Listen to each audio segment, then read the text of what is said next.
impressions of the new gaffer so far, Keith?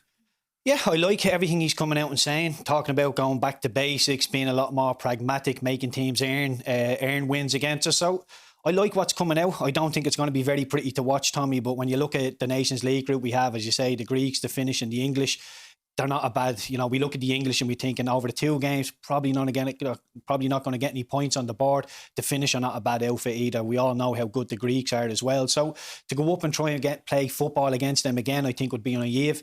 I think there is a way that Ireland can go and beat teams, but as I say, it's going to be pragmatic, it's going to be workmanlike, it's going to be set pieces. And when we've got the likes of Smodics or Benny coming back into the squad, not quite sure where Ferguson's fitness is, but Edith's doing well at Celtic. So the front 4, front 6 lads can go and hurt somebody.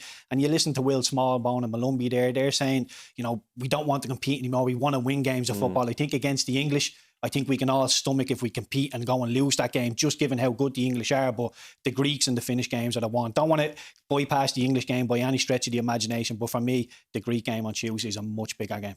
What do you think of what Keith's talking about there? The talk about getting back to basics and about not necessarily being, fancy sort of pass. He even made a quote about, I'm not going to focus that much on build-up play. I want to focus on getting a goal.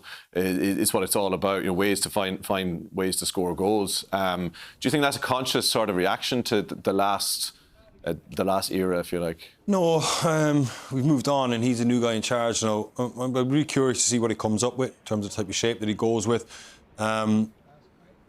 I say that because his Icelandic team was known for being solid, good defensively and good on set pieces. Yeah, but that doesn't necessarily mean he's going to play this way again. But he understands to win games of football, you have to be strong defensively.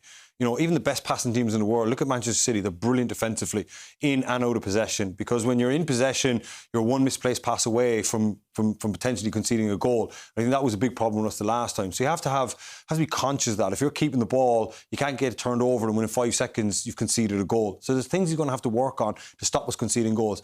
Also needs to get us to score goals. It doesn't really matter how we get the ball from the defensive third into the attacking third. I don't think it's going to be as extreme as what you're talking about. I don't think we're going to go back to the Trapattoni days where it's just like shell up the top, pick bits up. We're going to be a pragmatic team, and we're going to make teams work to get goals against us, but we're also not going to overplay and over-egg the pudding, so to speak, and dilly-dally with the ball. If the ball gets to go forward, it's got to go forward. And if it's got crosses coming in the box, crosses come in the box. So you don't think we'll be having the big philosophical discussions about style of play, that sort of hallmark to Kenny? But if he feels that he needs to pare this back to the bones to rebuild it in a better fashion, then so be it. This guy's got the job now, and I'm looking forward to seeing what he comes up with. There's lots of things for this England game that I'm looking forward to seeing. It's a new era, and we approach it with hope and with positivity, and hopefully it'll work.